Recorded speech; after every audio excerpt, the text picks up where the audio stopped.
মাছের ঝোল আলু মনে হচ্ছে চিংড়ি মাছের। শুভ সকাল সবাইকে, সবাই কেমন আছো? আশা করি ভালো আছো, সুস্থ আছো।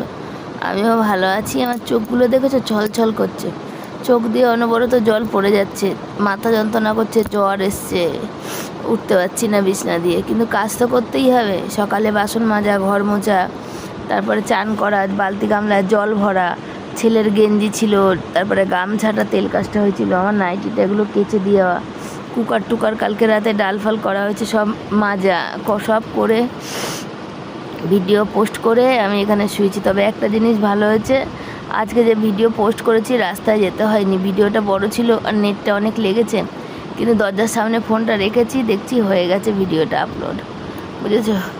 আর চোখ দিয়ে জল পড়েই যাচ্ছে, তাকাতে পারছি না, আর কপালে যন্ত্রণা করছে। ছেলে এই যে বসে আমার মাথাটা টিপে দিল আর কি। তবে আমার ছেলেকে নিয়ে ভীষণ কিছু মানুষের মানে কয়েকজন আছে যাদের ভীষণ প্রবলেম, জানো তো, আমি বুঝে পাই না কেন। তো অবশ্যই সে ডিটেলটা পুরো কথাটাই পরে বলবো। আর দেখো মুখ টুকগুলো ফুলেছে আমার, আমার একদম ভাল লাগছে না, কথা বলতে ভাল লাগছে না, ব্লগিংটা করতে ইচ্ছা করছে না, কিন্তু কি করব।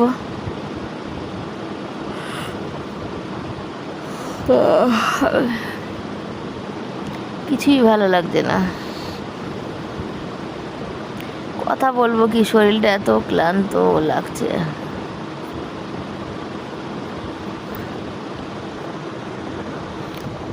দেখো শরীর খারাপ বললাম, শুয়েছিলাম, তারপরে তখন দেখলাম একটা কমেন্ট এসছে। সে কমেন্ট এসছে যেহেতু, সেই জন্য আমি ভিডিও কমেন্টের রিপ্লাইটা করতে তোমাদের সামনে আসলাম। আর কাজকর্ম তো শুরু করেছি। যে মহান একজন ব্যক্তি, একজন মহিলা হয়ে আর একজনকে বলতে পারে যে এক বিছনায় ছেলেকে নিয়ে কি করে শোও, তার মন মানসিকতা কত ছোট। আমি নাকি আত্মীয়দের কেন রান্না করে খাওয়াই না, অন্য ভাড়া ঘর কেন নিই না। তো আমি আত্মীয়দের রান্না করে খাওয়াই কি খাওয়াই না সেটা পরের কথা, সেটা সমস্যা। আমার সেই আত্মীয় যাদের রান্না করে খাওয়াতে বলছো, তারা কোথায় ছিল যখন আমার হার্ট অ্যাটাক হয়েছিল, আমার জমি চলে গেল, জমির কেস হলো, আমার ছেলে পুরো ডাল পড়ে পুড়ে গেছিলো, ছেলের হাত ভেঙে গেছিলো, সব দিকে আমার ছেলে আমাকে কিন্তু একাই সামলাতে হয়েছে। আমার লড়াই করতে হয়েছে জমিটা চলে যাওয়ার সময়, এত লড়াই করতে হয়েছে, গিয়ে ঝগড়া ঝামেলা, থানায় গিয়ে সারাদিন বসে থাকা, তখন কিন্তু কোনো আত্মীয় স্বজন আসেনি। হ্যাঁ, যখন আমার হার্ট অ্যাটাক হয়েছিল, আমার বোন একমাত্র এসেছিলো যে দিদি তোর কি রান্নাটা আমি করে দিই, তো জামা প্যান্টটা আমি কেচে দিই, এই অবস্থায় তোকে কিছু করতে হবে না। ও একটা স্কুলে কাজ করে, অঙ্গনারীতে কাজ করে, সেখান থেকে ভরা দুপুরবেলা ওই গরমের মধ্যে এসেছিলো, বৈশাখ মাসে আমার হয়েছিল, সেই সময় গরমের মধ্যে এসে বলেছিল দিদি তোর আমি করে দিই। আমি ওকে দেখে আমার কষ্ট হয়, আমি বললাম যে না তোর করতে হবে না, তোর তো নিজের সংসারেও কাজ আছে, আমি আস্তে আস্তে করে নেবো। তো সেই একমাত্র বোন আমার সেই সময় না আমার পাশে দাঁড়িয়েছিল, আর কেউ না। ধুতে যাব, আর এই সর্ষের বাটিতে মশলার বাটিতে ছেলেকে সর্ষে দিয়ে দিয়েছি, বুঝেছো, বাটতে বললাম। চালটা ধুই আর এই টিফিন কারিটা ধুয়ে আনবো, এর মধ্যে চিংড়ি মাছটা ভাপা বসাবো। আর গরম লাগছে কত, আসলে টিফিন কারিটা ব্যবহার করা হয় না তো, সেই নিচের দিকে থাকে, আর থাকতে থাকতে দেখো নোংরা পড়ে আর কি, এমনি মাজা ঘষা কিন্তু তাও। আর হচ্ছে আমাদের ওই মগটা ভেঙে গেছে, এই মগটা বার করলে, এই একটাই মগ ছিল, এই মগটা হচ্ছে সেই, এটা হচ্ছে 6 টাকার মগ না 10 টাকা, 10 টাকার মগ এটা। তো এই বাইরের জন্য না এই 10 টাকার মগগুলো ভালো না, তার কারণ হচ্ছে বড্ড পাতলা, 2-1 দিনে এই রোদ্দুর লাগে না, ফেটে যাবে।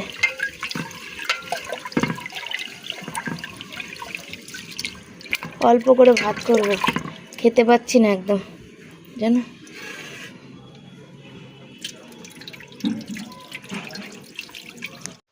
চাল টাল ধুয়ে চলে এসেছি, বাসন গুছাচ্ছি। আর ওই যে বললাম যে ছেলেকে ওই দিয়েছি মশলা বাটতে জন্য, ওই মশলাটা ছেলে বেটে রেখে দিয়ে আমাকে দেখালো। কাঁকরোল আলু সেদ্ধ দেবো আর হচ্ছে খাবো। তো একটা তোমরা তো ওখানে কি বলবো, 2-1 জন দেখেছে কমেন্টটা, যেহেতু সতের ভিডিওতে কমেন্ট আসেনি, পরে এসেছে। আমাকে আবার জানো তো, সেই মহান ব্যক্তি, মহান মহিলা, সে আমাকে আবার ধমকে দিচ্ছে, রিপোর্ট দেবে। এত বড় তার সাহস চিন্তা করো। তার সমস্যা হচ্ছে ও আমাকে দিয়ে আমার সংসার চালাচ্ছে, তো কেন চালাবে। তো আমি জানি সত্যি কথা বলতে এই মহান ব্যক্তিটাকে, তার জন্যেই, তার উদ্দেশ্যেই কিছু কথা বললাম। বুঝেছো? তো এত কৌতূহল কেন, এত পেশেন্স কেন, এত লোকের ব্যাপারে জানার আগ্রহ কেন, সেটাই বুঝে আমি উঠতে পারি না, জানো তো। এই দেখো আমি তার মধ্যে যে চিংড়ি মাছ এখানে সব মশলা দিয়ে এখানে সব মাখিয়ে রেখে দিচ্ছি। হ্যাঁ, আবার এই আমাদের খাওয়াটা নিয়েও তার ভীষণ প্রবলেম, আমরা এই অনেক ভাগে ভাগে খাই, আবার যখন কম খাই সেটা নিয়েও কিন্তু তার সেই মহান মহিলার খুব প্রবলেম যে আমরা কেন কম কম খাই। তো দু একজন আছে, কেউ বলছে ফ্রিজ কিনে নাও, কেউ বলছে যে তোমরা তো রোজ মাছ খেতে পারো, অনেকে আছে মাছ খেতে পারে না। আরে বাবা, আমি জানি আমার থেকেও খারাপ আছে মানুষ, জানো তো, কিন্তু তা বলে কি আমার কি তারা খারাপ আছে বলে আমার কি ভালো থাকার কোনো নেই, মানে ইচ্ছা নেই, বা আমি থাকতে পারি না, বা কেউ আমার পাশে এসে দাঁড়াতে পারে না, এরকম কি কিছুও লেখা আছে কোথাও? লেখা তো নেই। যারা আমাকে ভালোবেসে আমার পাশে এসে দাঁড়ায় তারা কিন্তু ভালোবেসেই আমার পাশে এসে দাঁড়ায়, তারা আমার কষ্ট দেখে পাশে এসে দাঁড়ায়। তোমার হয়তো আমাকে দেখে কষ্ট লাগে না, কিন্তু তাদের হয়তো কষ্ট লাগে, মায়া লাগে, তারা নিজের ঘরের মেয়ে ভেবে আমাকে ভাবে, তাই জন্য তাদের কষ্ট পায়, তার জন্য তারা আমার পাশে এসে দাঁড়িয়েছে। তো আমি, তোমার যদি সেই দেখে কষ্ট লাগে যে তোমাকেও কেউ সাহায্য করছে না, ক্যামেরা আছে, ফোন আছে, তো করো ভিডিও, কেউ তো বারণ করেনি, তো ভিডিও করতে থাকো, তাহলে দেখো তোমাকেও কেউ না কেউ হয়তো, তুমিও বলবে, তোমারও যদি কারোর যদি কোনো মায়া পড়ে তো তোমাকেও হয়তো কেউ সাহায্য করবে। তোমাদের ভীষণ কৌতূহল কেন, যখন আমরা কষ্ট করছিলাম তখন তোমরা কোথায় ছিলে গো? আর যখন আমরা ভালো আছি তখন যখন তোমাদের এত কষ্ট হচ্ছে আমাদের ভালো থাকাটা দেখে, তো সবই উপরওয়ালার হাতে আমি ছেড়ে দিয়েছি। আর আমার যারা আমার পাশে দাঁড়ায়, দাদাভাই দিদিভাইদের, তারাই বিচারটা করবে আর কি তোমাদের। আমি তোমাদের প্রত্যেকের কমেন্ট আমি তাদের কাছে তুলে ধরি, বা তাদের কাছে আগে তাদের কাছে পাঠাই। আমার যেমন দাদাভাই বলেছে, এইসব খারাপ মানুষের মানসিকতাতে একদম খেয়াল দেবে না, তুমি তোমার মতো থাকো, ওইসব কমেন্টকে পাত্তাই দেবে না। তো আমি এখন সেটাই চেষ্টা করি, কিন্তু বাধ্য হয়ে বললাম, আমি এই কমেন্ট তোমার বলতামও না আর দেখাতামও না কাউকে। তুমি আমার ছেলে বরকে নিয়ে পড়েছো, তোমার কতটা ছোট মানসিকতা, তুমি বলে যাচ্ছ একটা জিনিসই বলে যাচ্ছ, একই বিছনায় ছেলেকে নিয়ে ঘুমানো, এতটা ছোট কেন গো? মায়ের কাছে সন্তান কখনোই বড় হয় না, এই জিনিসগুলো কেন বোঝো না তোমরা? তোমাদের হয়তো ঘরে সেই রকম পরিবেশ নেই, তোমরা হয়তো সেভাবে থাকো না। আমরা যে হাসি খুশি থাকি, এত অভাবের মধ্যে আনন্দে থাকি, মুখে হাসি নিয়ে থাকি, কখনো মানে কি বলো তো, ওই ভিডিও বা ব্লগে কাঁদি না, সেটাই তোমাদের আসলে সহ্য হয় না। এটা হচ্ছে সব থেকে তোমার, যে এত কিছুর পরেও কী করে হাসি খুশি ওরা থাকে, বা সন্তান স্বামীকে নিয়ে এক থালায় খাচ্ছে বা এক বিছনায় এক ঘরে ঘুমাচ্ছে, এটাই তোমাদের সহ্য হয় না, এটা তোমরা হজম করতে পারছো না। তো এটা তোমাদের প্রবলেম, তো তোমাদের নিজেদের প্রবলেম নিজের কাছেই রাখো আর কি। আর যারা বলো যে ফ্রিজ কিনে নাও, এই যে বলছো না, তো একটা কিনে দিয়ে যাও। দেখতে পাচ্ছ তো আমি কিনতে পারছি না, আমি তো বলি আমার এত টাকা নেই, কিনতে পারছি না, তো একটা ফ্রিজ আমাকে কিনে দিয়ে যাও। তো তোমাদের জন্য উত্তরটা। কচু দিয়েছিলাম রাতের বেলা, ওই তো ডালের তরকারি খাওয়ার পর কচু মাছে, আমি তো খাই না যেহেতু থাইরয়েড আছে। তো ছেলে কচু খেতে গিয়ে বলছে, মা আমার না গাটা কেমন গুলিয়ে উঠেছে, আমি জল দিয়ে খেয়েছি। তাদের বললো আমি কচু খাবো না, মাছের ঝোলটাই খেতে চাইছে না, কেন জানি না, মাছটাই ও বলছে মাছটা আর এনো না, আমার মাছ খেতে ভালো লাগছে না। তো আমি আলু দিয়ে করছি, যেহেতু আর কিছু করব না, ভেবেছিলাম কচু আলু দিয়ে মাছ করব হবে। আর এই যে চিংড়ি মাছটা রেখেছি সব কিছু দিয়ে, এই দেখতে পাচ্ছ সুন্দর করে, এটা ভাপাবো, এখনও ভাপাইনি, এটা পরে বসাবো, বুঝেছো? আর কিছু মানুষের তো আমাদের খাওয়া দাওয়া নিয়ে ভীষণ সমস্যা হচ্ছে, যে আমরা কেন খাচ্ছি, কেন ব্যঞ্জন রান্না করছি, ছেলেকে নিয়ে কেন আছি, ছেলেকে নিয়ে কেন এক বিছানায় ঘুমাচ্ছি, এক জায়গায় আছি, কেন 4 ভাগে 5 ভাগে খাচ্ছি। বড় লোকরাও এরকম খায় না, তাদের ভীষণ প্রবলেম আমাদের খাওয়াটা নিয়ে। আমরা 4 ভাগে 5 ভাগে খাচ্ছি আমাদের পয়সায়, কিন্তু তাদের ভীষণ কষ্ট হচ্ছে। আমার মনে হয় তারা খেতে পারে না, তো সেই কারণে বেশি কষ্ট। কী লাগবে? হ্যাঁ, তাদের হচ্ছে মেন হচ্ছে কি বলো তো, তারা তো ওই 4 ভাগে 5 ভাগে খেতে পারে না, তেল মশলার ব্যাপার অনেক, ওরা খাটনির ব্যাপার, করার ব্যাপার, কষ্টর ব্যাপার আছে, সেগুলো করতে পারে না, তো সেই কারণে তাদের ভীষণ মানে কষ্ট হচ্ছে আর কি, খেতে পাচ্ছে না বলে। যাদের মানে যেই 2-1 জন আছে তাদের একটাই কথা, বড় লোকরা এত খায় না, তোমরা কত এত রান্না করো, এত খাও। আরে ভাই, আমরা খাচ্ছি আমাদের পয়সায়, তোমার পয়সায় খাচ্ছি না তো, তাহলে তোমারও তো কেন, তোমাদের মানে কেন জ্বালা ধরে সেটাই আমি বুঝতে পারি না। তো জ্বালা ধরলে সেই জ্বালাটা নিজের কাছে রাখো, অপরের কাছে এসে জ্বালা দেখাতে যেও না। আমরা কি করব না করব জ্ঞান মারতে চলে আসে, যেন উপদেশ চেয়েছি ওদের কাছে। ঝোল বসানো, আর মাছের ঝোল ফুটছে টকবক করে, এবার মাছটা দিয়ে দেবো, কেন আজ এর মধ্যে কোনো মশলা নেই, টমেটো ছাড়াও মাছের ঝোল বসিয়েছি আজকে, বুঝেছো, টমেটো ফমেটো কিচ্ছু দিইনি। এটা ফুটুক, ততক্ষণ আমি একটু জল আনি, মাছ ভাপা বসাবো, একটু ঠান্ডা জল খাবো। তো তোমাদের সাথে বক বক করতে করতে দেখতে পাচ্ছ এই যে মাছের ঝোল হয়ে এসছে। এখানে মাছও দিয়ে দিয়েছে আর পাতলা করে, মশলা ছাড়া আছে, মানে গরমটা তো প্রচুর পড়েছে সেই কারণেই করেছি। মাছের ঝোলটা, চিংড়ির ভাপাটা বসাবো, ব্যাস আজকের মতো রান্না শেষ। আর একটা কথা বলি, অনেক বড় বড় চ্যানেল আছে যেখানে গিয়ে কিন্তু এরা কোনো কমেন্ট করে না, আর কমেন্ট করলেও তারা পাত্তা দেয় না, তাদের পড়ার সময়ও নেই। মানে কি বলবো, তারা ওইসব কোনো মাথায় ঘামায় না, বড় কমেন্ট ডিলিট করে বসে থাকে। তো সেই কারণে ওরা সেখানে আর কমেন্টগুলো গিয়ে কিন্তু করে না। যত কমেন্ট করতে আসে আমাদের মতো ছোট ছোট মানুষকে আঘাত দিতে, কষ্ট করতে আসে। আর আমি জলটা কেন এখানে ঢেলে নিলাম, তো জলটা বেশি হয়ে গেছিলো, যদি টিফিন কারিটা মানে ওর ভিতর ঢুকে যায়, সেই কারণে কিন্তু আমি জলটা একটু কমিয়ে নিলাম। আর এই যে গ্যাসের ঝিকটা যেটা আমার নষ্ট হয়ে গেছে, বড় ঝিকটাও নষ্ট হয়েছে, এটা ছোট ঝিক, এটাও নষ্ট হয়েছে, তো এখানে বসিয়ে নিলাম। আর চলো কিছু কথা বলি। 3:30 বাজে, বুঝেছো? ঘরটা ঝাড় দিয়ে দাও, ভাত বাড়ি। বর এসছে সবে, আমি শুয়েছিলাম, চোখ লেগে এসেছিলো, চোখের পাতাগুলো ফুলে গেছে, মানে আমি তাকাতে পারছি না। আর হচ্ছে কুমড়ো গাছটা পুরো হয়ে গেছে, মানে কি বলো তো, মরে গেছে। দেখো, মরা গাছ টালির, মানে ঘরের উপর থাকলে ভালোও লাগে না দেখতে, কিছুই নেই। একটাই ডগা ছিল ওখানটা, সেটাও গেছে, নষ্ট হয়। তো বরকে বললাম তুমি চান করতে যাবে, তার আগে তুমি করো, নামিয়ে দাও গাছ, নামিয়ে দিয়ে পুরো পরিষ্কার করে দাও। ঠিক আছে, তাই করে দাও। মুড়মুড়ে হয়ে গেছে, দাঁড়াও, পুরো গাছ পুরো মুড়মুড়ে হয়ে গেছে। আর কাল পরশু দিনই নামাতাম, তো কাল বৃহস্পতিবার ছিল, নামাইনি। আর এই যে পুঁই গাছগুলো যদি ওঠে তো উঠবে আর কি, তো জানি না উঠবে, আমরা খাবো কি খাবো না। তো ওই বর নামিয়ে দিচ্ছে ওই গাছটা, ওইদিকে ফেলো না, দিকে কুকুরের পটি ভর্তি, ভিতর দিকে ফেলো, নাহলে তারপরে তুলবে।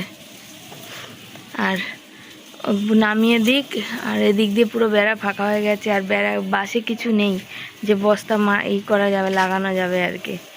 বস্তাগুলো পেরেক ঠোকা যায় না, ঘর পুরো কেঁপে ওঠে। তো এই পুরোটা নামিয়ে দিক, নামিয়ে দিয়ে যে তুলে দিয়েছে গোড়া সমেত। কুমড়ো শাকটাই যা খাওয়া গেছে, একটাও তো কুমড়ো হয়নি, ওই একটা ছোট্ট মতন হয়েছিল, বুঝেছ? টালি দিয়ে যে পরিষ্কার করে দিক আগে। আমি এখানে যখন বরের এখানে ক্যামেরা করছিলাম, এখানে পাশের বাড়ি একজন জিজ্ঞাসা করলো যে কি শিবানী অন্নপূর্ণা ভাণ্ডার পাওনি? বললাম না। তখন বললো যে তুমি অনলাইনে চেষ্টা করো। তো ওখানে সেই কথাটা বলে আবার উঠে চলে আসলাম। ওখানে বসেছিলাম, দাঁড়িয়ে থাকতে পারিনি, দাঁড়িয়ে থাকতে পারিনি, আমার কোমরে ভীষণ ব্যথা হয়, কষ্ট হয়, সেজন্য। আর বর দেখতে পাচ্ছ এই কাজগুলো করে দিয়েছে, যেটা আমার অনেকটাই হেল্প, মানে আরাম হয় আর কি। দুটো হয়েছে না, আর দুটো হলো, কতগুলো নষ্ট হচ্ছে না, এই 100 তো হচ্ছে না, তো একটা করে হচ্ছে, ঝরে পড়ে যাচ্ছে। দেখো পরিষ্কার হয়ে গেল তো, বলো। আর এইটাই যদি সে পরে আর পরিষ্কার হতে চায় না, খেয়ে উঠে তুমি করতে চাও না, খেয়ে উঠে আর বরের শরীর দেয় না। ও যে মহারাজা, যে মহারানী আর কি, যার ভীষণ প্রবলেম, ওই ধমকি ফমকি আমাকে দিয়ে কোনো লাভ নেই, বুঝেছো? ওই রিপোর্ট মারার ওই সেই, মানে যাই করো, তাকে আমি বলেইছি যে ইউটিউব দেখবে, তার গাইডলাইনের বাইরে আমি ভিডিও করছি কিনা। তোমার মতো কত এলি তেলি আসলো আর গেল, আমি আমার ছেলেকে নিয়ে তোমাদের এত প্রবলেম কি? আর আমার বরকে নিয়ে আমি ছেলে স্বামী করবো না? আমি পাশের বাড়ির লোক করবো নাকি? আমরা এক ঘরে এক বিছানায় ছেলেকে নিয়ে শুতে, তোমার কী গো ভাই, তোমার এত কষ্ট কেন লাগে? যদি কষ্ট লাগে তাহলে আমার জন্য একটা ঘর দেখে ভাড়া দেখে দাও। আর জ্ঞান মারতে বসেছো না যে রাজমিস্ত্রি কাজে খুব ভালো। হ্যাঁ, ক টাকা পায় জানো? 500 টাকা পেতো, 520 টাকা হলো এখন 550 টাকা। আর যাদের ঘরে একটা যে কেস চলে তাদের, আর যাদের ওষুধ রুগী পড়ে আছে ঘরে, তাদের জানো কেমন চলে দিন, তারা কিভাবে কাটায়? একটা কেসে কত খরচা জানো? এই যে জ্ঞান দিচ্ছ বড় বড় যে তোমরা চাইলেই নিতে পারো, তোমার নাকি আমার থেকে কম পয়সা সংসার চালাও, তাহলে এতগুলো ফোনের রিচার্জ করো কি করে গো? আমাদের তো করতে ভীষণ গায়ে লাগে। ছেলের রিচার্জ শেষ হয়ে গেলে 15 দিন 1 মাস যতক্ষণ না দরকার পড়ে না ততক্ষণ রিচার্জ করে দিতে পারি না, কেন আমাদের সেই সামর্থ্য নেই, বুঝেছো তো? তা তোমার তো এতগুলো ফোন আছে, তুমি এতগুলো ফোনে রিচার্জ করো, তুমি পারো, তোমার তাহলে টাকাটা তোমার কি করে কম হলো বলো তো? আমি তো বুঝলাম না যে তোমার টাকাটা কি করে কম হলো। আর এইটু না, লোকের দিকে লোক কি করছে, লোকের চরকায় তেল কম দাও। যে বলছো না আত্মীয়দের রান্না করে খাওয়ায় না, তুমি দেখতে এসেছো? কোন আত্মীয়কে রান্না করে খাওয়াবো? যে খাওয়াবো, আর রান্না করে খাইয়েছি কিনা সে তুমি জানো না? দেখতে এসেছো? যতটুকুনি দেখাই ততটুকুনি দেখো, যতটুকুনি দেখাই না ততটুকুনি দেখাও না। এখন বর্তমানে আমি কোনো আত্মীয়র কাছে যাই না, কোনো আত্মীয়র সাথে কোনো আমার সম্পর্ক নেই। কেন আত্মীয় কাকে বলে জানো? যে আমি তার বিপদে গেলে সে আমার বিপদে আসবে। আমি অনেক বিপদ পার করেছি, সেই আত্মীয়রা দূর থেকে দেখে মজা নিয়েছে, তারা বরঞ্চ এই বিপদে আমাকে ধাক্কা দিয়ে ফেলে দিয়েছে। আজকে সেই ধাক্কা দিয়ে ফেলার জন্য আমি অনেক বিপদে আমি সম্মুখীন হয়েছি। বুঝেছো? দেখতে হয়নি? তুমি কতটুকুনি জানো, কতটুকুনি জানো? কি মনে করো কি কেউ দিলে কি একবারে আমার পুরো সংসারটাই তারাই চালিয়ে দিচ্ছে নাকি? আর এই যে খাওয়া খাওয়া নিয়ে পড়ে থাকো না, ছেলেটার মুখে দুধ দিতে পারি না, ফল দিতে পারি না, বুঝেছো তো? সবাই যখন ঘুরে বেড়ায় আনন্দ করে, আমার ছেলেটা যায় না, চায় না। আমার ছেলে আর বরকে নিয়ে একদম পড়ে থাকবে না, নিজেদের চরকায় তেল দাও। তুমি বলেছো না কমেন্ট ডিলিট করবে না, তাহলে রিপোর্ট মারবো। তোমার কমেন্ট ডিলিট করার প্রয়োজন নেই, তোমার ফেমাস হওয়ার ইচ্ছা। তো তোমার নামটা শোনো, রিঙ্কু হালদার যে বলেছো না, সে তোমার আর নিজের চরকায় তেল দাও, পরের চরকায়। আমি আগেও বলেছি, আবারও বলছি, ভালো না লাগে ভিডিও দেখবে না, এসে আমাকে বিনা পয়সায় জ্ঞান দিয়ে যাবে না। তুমি আমার খেতেও দাও না, পড়তেও দাও না, তো তোমার জ্ঞান শোনার মতন কোনো ইচ্ছা আমার নেই। অনেক দিন ধরে ভিডিও দেখো, দেখো তো কী হয়েছে? ভালো লাগলে দেখবে, না ভালো লাগলে দেখবে না, কেউ বারণ করেছে? আমি আমার বরের ইনকামের টাকায় খাই, 4 ভাগে খাই, 5 ভাগে খাই। আমি বড় হনু না? আমি যদি বড় হনু হই, তুমি তো বড় হনুমান। আমি বড় হনু হলে তুমি তো বড় হনুমান। হ্যাঁ, তুমি বলছো এক বিছনা, তোমার মন মানসিকতা কতটা মেন্টালিটি ছোট জানো? তুমি যে বলছো এক বিছনা ছেলেকে নিয়ে এসো, তো কী হয়েছে তাতে? এত নোংরা মানসিকতা কেন? তোমাদের মানসিকতাটা নোংরা, তোমরা হচ্ছে কুরুচি, মানে তোমাদের মনটাই মানে কি, তুমি ফেমাস হতে চেয়েছো, তুমি বলতে চেয়েছো যারা আমাকে দেয় তারা যেন আমার কথায় বুঝতে পারে। তো তাদের আমি না প্রত্যেককে কমেন্টটা পাঠিয়েছি, জানো তো? আমি পাঠাই, যখন কেউ আমাকে এরকম কমেন্ট করে আমার মনে আঘাত লাগে, আমি তাদের পাঠাই। তারাই আমাকে বলে, তারা না তোমার মতো মানুষদের না মুখ খুলে গালাগালি দেয়, জানো তো? যেহেতু সোশ্যাল মিডিয়া দিতে পারে না তারা ওখানে আমাকে মুখ খুলে বলে। আমাকে তারাও রিপিটে মেসেজ করে, আমাকে বলে তুই সহ্য করিস কেন মানা, যা মনে আসবে তাই বলবি, জানো তো? আমাদের সেই শিক্ষাটা নেই যে যা মনে আসবে তাই বলবো।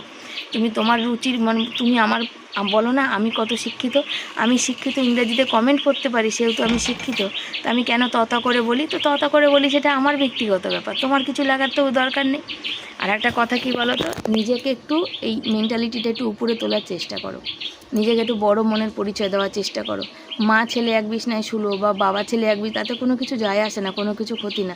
ছেলে বড় হয়েছে তো কি হয়েছে? মানুষ থাকে না, আজীবন কাল থাকে, বৃদ্ধ হয়ে গেলে তখনও থাকে, তাতে কি সমস্যাটা কোন জায়গায়? আমাদের যদি কোনো সমস্যা না থাকে, তোমাদের কেন সমস্যা? আমরা ভালো আছি, সবাই দিলে আমরা ভালো আছি, খাচ্ছি, ছেলেকে পড়াবো, তাতে কি তোমাদের ভীষণ সমস্যা? তো সমস্যা যদি হয় তো ভিডিও দেখো না ভাই।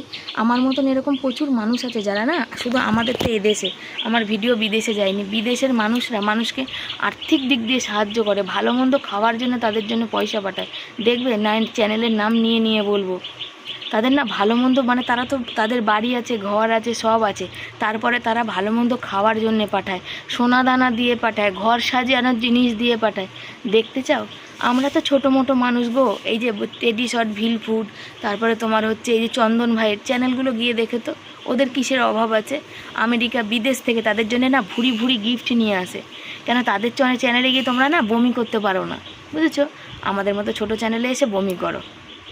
আর আমাকে ওইসব ধমকি ফমকি দেবে না, ধমকি ফমকির মেয়ে শিবানী না। শিবানী মাথা তুলে বাঁচতে যায় না, আর শিবানী তার জন্য একটু কথাবার্তা বলবে, অনেক ভেবে চিনতে বলবে, বুঝেছো? মন মানসিকতাটা বড় করো, মেন্টালিটিটা বড় করো। মানুষকে ছোট করতে করতে না নিজে ছোট হয়ে যাও, জানো তো? তো মানুষকে এত ছোট করো না যে নিজেই ছোট হয়ে যাও। আমি আমার বরের ইনকামের টাকা খাই, 1 ভাগে খাই, 4 ভাগে খাই, আমি বুঝে নেবো, তোমাদের সমস্যা হওয়ার কোনো কারণ নেই। ভালো করে বলেছি, আগেও বলেছি, তোমাকে কমেন্টেও বলেছি, আবারও বলছি, ভালো না লাগে ভিডিও দেখবে না, পরিষ্কার কথা। তো বর চলে গেছে চান করতে, আর আমি তো বললাম ভাতটা নামিয়ে দিয়ে শুয়েছি, ঘুমিয়ে পড়েছি। তো ভাতটা কী বলো, অনেকক্ষণ উবুর করা ছিল, তো ভাতটা মনে হচ্ছে এক জায়গায় জড়ো জড়ো টাইপের হয়ে গেছে আর কি। তো এখন হচ্ছে ভাতটা খালি করবো। আর ছেলে বলছিল মা চিংড়ি মাছ ভাপাই কি লঙ্কা দিয়েছো? বললাম না। তো আমিও দেখি অনলাইনে চেষ্টা করব করতে, কেন কার না পেতে ইচ্ছা করে বলো? তবে যবে লক্ষ্মীর ভাণ্ডার করেছিলাম তখনও জানো, যখন শুরু হয়েছে, যেদিন ফার্স্ট চালু হয়েছে আর কি, দুয়ারের সরকার ওই লক্ষ্মীর ভাণ্ডারের ফর্ম দেওয়া, প্রথম দিনই কিন্তু আমি ফর্ম ফিল আপ করে কিন্তু জমা দিয়েছি।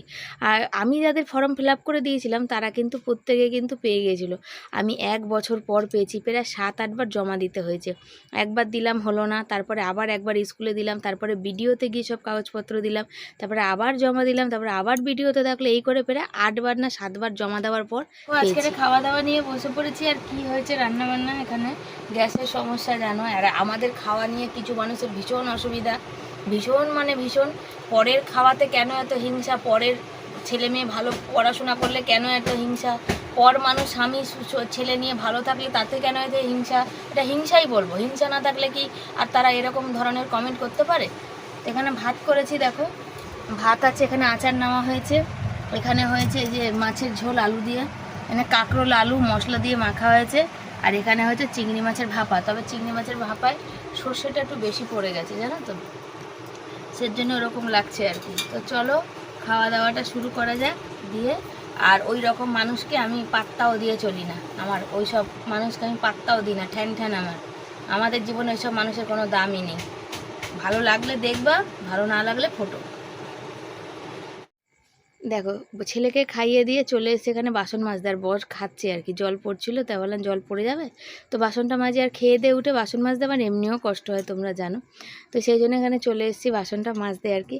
আর আমি জানি অন্নপূর্ণা ভাণ্ডারটা আমি পেলে তোমরাই সব থেকে বেশি খুশি হবে, যেমন নীলাদি বলেছে শিবানী অন্নপূর্ণা ভাণ্ডার পেলে আগে তুমি ঘরটা ছিল, সত্যিই সেটা ভেবেছি দি ভাই। তো এখনও তো পাইনি, তো দেখা যাক, এখনও 1 মাস বাকি আছে, কি কি করতে হয় সব করব। শুভ সন্ধ্যা সবাইকে, সবাই কেমন আছো? সেই যে দুপুরবেলা একটুখানি শুয়েছিলাম বর আসার আগে, তারপর আজকে খেয়ে দিয়ে শুয়েছি, একটু ঘুমাইনি, মাথা ব্যথা করছে ভীষণ, দেখতে হচ্ছে চুল তুলে নিয়েছি, আর হচ্ছে তেল দেবো মাথায়, তেল দিয়ে ভালো করে বর বললো ম্যাসেজ করে দেবে। বর হাত পা ধুতে গেলে আজকে সন্ধে দেবে, ছেলে শুয়ে আছে, আর ওই দেখো একটু ভিজা ভিজা দেখতে পাচ্ছ, টিপ টিপ করে একটু একটু করে গুড়ি গুড়ি বৃষ্টি পড়েছে, কিন্তু তাতে গরম লাগছে অনেক বেশি, প্রচুর গরম লাগছে। আর হচ্ছে আমার বরকে, আমি তো আমার বরকে বলিনি ওই কমেন্টের কথা, তারপরে বললাম, পড়ে শোনালাম, তো আমার বর বলছে যে একদম ডাইরেক্ট বলবে, এত পেশেন্স মানুষের জীবনে ভালো না, এত কৌতূহল, একটু সবর করো, একটুখানি ধৈর্য ধরো, মানুষের জীবনে এত কৌতূহল দেখানো ভালো না। হচ্ছে আমি বলেছি মানুষের জীবনে এত কৌতূহল, তোমরা এমন করছো মনে জানে আমাদের আর খাওয়ানো দাওয়া যা খাই দেয় তোমাদের আর দেখানো যাবে না। আচ্ছা এত কৌতূহল, এত পেশে, মানুষের জীবনের ব্যাপারে জানার প্রচুর কৌতূহল, আরে বাবা ততটাই জানো না যতটা আমরা জানাচ্ছি, তার বাইরে এত আগ্রহটা কিসের বলো তো? এই যত আগ্রহ অন্যের জীবনে দেখাচ্ছ না, ততটা আগ্রহ নিজেদের জীবনে দেখাও, দেখবে জীবনটা অনেক সুন্দর হবে, বুঝেছো? আমরা যেমন আমার ছেলে বর করে আনন্দ পাচ্ছি, তোমরাও আনন্দ পাবে, বুঝেছো? তো চলো, বর এই যে হাত পা ধুয়ে চলে এসছে, আর আমার বর ঠান্ডা মানুষ, রেগে গেলে বিশাল রেগে যায় জানো তো। চলো আমি একটু মুখ হাত পা জল দিয়ে আসি, সারাদিনে যে কতবার জল দিচ্ছে তার ঠিক নেই। দুপুরবেলা তো 2 রকম মাছ করেছিলাম, সেই জন্য কোনো তরকারি ছিল, রাতের বেলা তরকারি। তো ছেলে বলেছিল, মানে অনেক দিন ধরেই বলছে, মা ওই যে আলু ভাজা করে যেমন আলু চচ্চড়ির মতো আলু ভাজা কেটে করে না, ওরম করবো। তো এই আলুটা চন্দ্রমুখী আলু, তো দেখি ওরম করবো, তবে ওরম হবে কি না জানি না। তো আলুটা কেটে নিয়ে আগে, আর একটু না আবার ওই কদিন ধরে লাগাতার কাগজপত্র নিয়ে দৌড়াদৌড়ি করলাম, আবারও মনে হচ্ছে সেই দৌড়াদৌড়ি করতে হবে, এখনও অনেক কিছু বাকি আছে। ছেলের আর আমার ওই নামের স্পেলিংয়ে একখানা মানে স্পেলিং মানে একখানা অক্ষর নেই, সেই অক্ষরটার জন্য কোটে এপিটোপিট করতে হবে, তারপরে আবার একদিন মানে ভিডিওতে যেতে হবে, আর কি কী করতে হবে দেখি কি কি করার আছে। শরীরটা ভালো না তো, দৌড়াদৌড়িও করতে পারছি না। ছেলে দেখো এই রাত্রিবেলা পাখা মুছছে, তার কারণ পাখাতে ময়লা পড়েছে, অল্প হলেও পড়ে, তাহলে হাওয়াটা একটু কমে যায় আর কি। আমার কর্তামশাই আজকাল রান্না করতে চায়, আমার ভাগ্য 10 ইঞ্চির জায়গায় 6 ইঞ্চি হয়ে গেছে। তো এই দেখো দেখতে পাচ্ছ আলুর তরকারি বসিয়েছি, মানে আলু চচ্চড়ি বসাতে গিয়ে এখন মনে ওটা আলুর তরকারি হয়ে গেছে, তবে এটা এতটা থাকবে না, একটু মাখা মাখা হবে। আমি ফোনে কথা বলছিলাম তার জন্য এখানে আওয়াজটাই চলে গেছে। আমি তরকারি করলাম, ওইখানে বর বলছিল আমি করে দিই, আমি বললাম না, আমার এই তোষকটা না, ওই ছেলে পাখাটা মুছলো, আর তোষকটা না সব ছেড়িয়ে চলে এসেছিলো সামনের দিকে, চাদর ফাদর ওলট পালট হয়ে গেছিলো, তুমি ওটা করো, আমি তখন তরকারিটা করি। তো ছেলে ওই আলু ভাজার মতন আলু কেটে চচ্চড়ি, যেটা চন্দ্রমুখী ছিল, আর কথা বলতে বলতে দেখো আলুর তরকারি হয়েছে, কিন্তু আলুটা গলে গেছে বেশি। আর এখানে বর বললো আমি তাহলে আটা মেখে দেবো, আমি বললাম মেখে দাও, তাহলে আমি একটু ভাতটা সোজা করি। একটু আগে এত বমি হয়েছে, মানে বমি করার পর একটু মাথাটা ছেড়েছে, নাহলে মাথাটা আমার প্রচুর যন্ত্রণা করছিল, আর মানে খুব কষ্ট দিচ্ছিল, বুঝেছো? সেজন্য আর এই যে বর নিয়েছে, আটাও নিচ্ছে, দেখি আমাকে থালাটা দাও, আমি বুঝতে পারিনি, না হয়ে যাবে। বর মুখে পাশ নিয়েছে, কেন ঢেকুর উঠছে, চোরা ঢেকুর, ওই যেহেতু মাছ খেয়েছে না, ওই চিংড়ি মাছ ভাপাটা, ওই জন্যে। আর এই বসেছি মাথাটা তো বর বললো তেল দিয়ে মাসাজ করে দেবে, কাল শ্যাম্পু করবো। এমনি শ্যাম্পু করার আগের দিন ওই হাতে বানানো তেলটা দিয়ে, আর নাহলে আমি বাজাজের তেলটা মাখি, বুঝেছো। আর ভাল লাগছে না। বর আবার দাড়িও কেটেছে আজকে, দাড়ি ফাড়ি কেটে রেখেছে। তো চলো আটা ফাটা মেখে নিক। আরও মানুষের এরকম জঘন্য কমেন্ট পেলে আরও মনটা আরও মানে হয়ে যায় আর কি, মানে খারাপ করে আর কি, যে কি এমন করি আর বলি কি খাই তাই নিয়ে এত মানুষ পিছনে পড়ে থাকে। আমরা এত খাই, অত খাই, অত খাই, খাই খাই খাই, কি বলবো বলো, কিছু বলার নেই ভাষা। এই যে আলুর তরকারি একটু বর বললো, ছেলেও বললো মা ছেড়ে দাও, যেটা ঝোলঝোলি থাক, গ্যাস পুড়িয়ে আর গ্যাস নষ্ট করতে হবে না, ঝোল টানাতে হবে না। তার জন্য ঝোলঝোলি একটু আলুর তরকারি রেখেছি। আর কালারটা যেমন সুন্দর হয়েছে, খেতেও কিন্তু তেমন টেস্ট হয়েছে। তো হচ্ছে আমার বরের গরম, বাইরে তো ঠান্ডা হাওয়া দিচ্ছে, দাঁড়িয়েছিল তো। আসল কথা চোখ বন্ধ হয়ে আসে, ঘুম পেয়েছে সেটা বলো। খাওয়া দাওয়া করেছে, আমি দিলাম ভয়েস।